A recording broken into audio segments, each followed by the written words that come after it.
Very warm good afternoon to everyone. I think the problem with presenting at 3 p.m. in the afternoon is I have to make sure that people are not asleep after my talk, otherwise they'll blame it on the food. But this is an absolutely electric environment. I think the sessions right since morning have been eye-opening. Although all of us believe that we know Gen AI, we know what to do with the chat GPT, but I think the number of nuances that have come out in each of the sessions have been absolutely new chapter in how we can think about Gen AI. So while I think, in different sessions we have talked about what Gen AI can do, I'm going to, some tech glitch there. I'm going to any which ways focus more on what it can achieve if handled with care. And while, just give me a second, I think, say 3 p.m., the technology is also asleep by now. So any which way, so when we think of Gen AI, we can think of whether it can help us improve productivity, which means it can help us achieve our objectives of going from point A to point B faster or better in lesser amount of time with lesser cost, with more efficiency, with better accuracy. Or it could help us explore a completely new point that we can explore. For example, when we think about, let's say contract management. If a paralegal has to look through 10 different contracts to create a new one, Gen AI can do that faster. But it can also help that same paralegal look through 500 contracts and create a better one. So it's not going to replace the paralegal's job, but make it better. Also, it can help maybe the customer itself do that job and create a new product for the legal team, saying that, hey, for the next contract, instead of calling us, why don't you use that software? So Gen AI can do all these things, but like nuclear power, the reason I'm equating it with nuclear power because it is actually so enormous in its potential. Nuclear power used well in the form of a nuclear reactor, the power generator, with all the safeguards, all the plumbing in place on how to harness it properly, it is an unending source of clean energy, very, very efficient, helps you, if used well, save the environment from many ill effects of the other sources of power.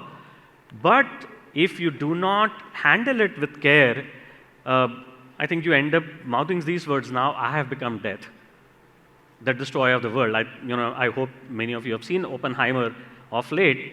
And the same nuclear technology that not handled with care could deliver itself into a bomb.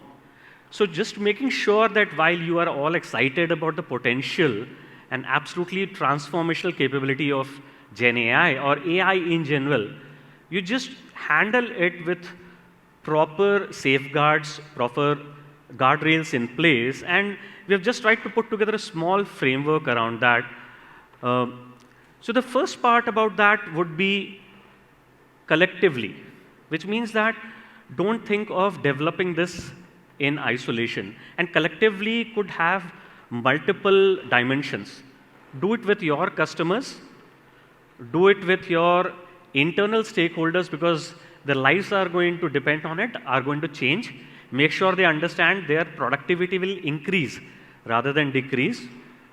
Get your team some real-world experience and collective wisdom at forums like 3AI, right? Make sure that there is accountability. Accountability of not just the outcome and the ROI, but accountability of what is going into that model in terms of data. Can you rely on the outcome? Accountability on whether you would be able to use that application in an easy enough manner and not create a task unto itself. Reliability is equally important. When I say reliability, it's not just the reliability of the outcome. And people talk about this term called hallucination, right? Now, hallucination is about when the system gives you a new creative answer. If it's a poem that you're looking for, it is not hallucinating. In fact, it's doing its job. But if you're looking for something in the enterprise, in a contract, it should not hallucinate. But at the same time, it should not give you a cut short answer. The answer has to be completely comprehensive. If there are 10 steps to be taken to rectify a machine, GenAI should not produce a 9-step answer. Reliability in terms of does it comply with your organizational security policy, the data information security policy. Reliability moving from a POC to a full-scale application. So in a small proof of concept, it was reliable, giving the right answers. You scale it up, it goes for a toss. That should not happen. The cost should not run away because you're using a cloud. And of course, having a reliable governance structure on an ongoing basis, because it's not a once and done kind of a thing. You're going to feed data continuously, new information all the day, and hence it's a continuous effort, not a one-time effort.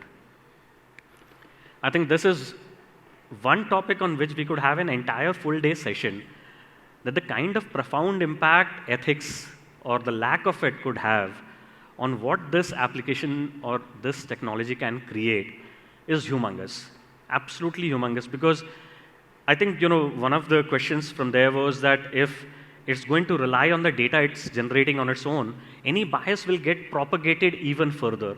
It will get amplified with time.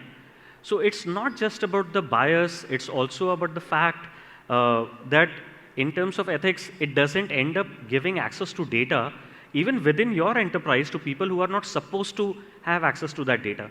For example, your salary slip. Just because now there's the internal chat GPT, somebody should not be able to, call up your salary and understand what your appraisal has been like, right? So there is a sanctity to all these things even within the enterprise.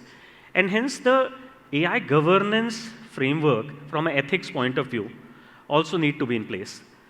Now, with all these things put in place, collectivity, accountability, reliability, and ethics, we just wanted to sum it up with a small acronym that could help you keep this in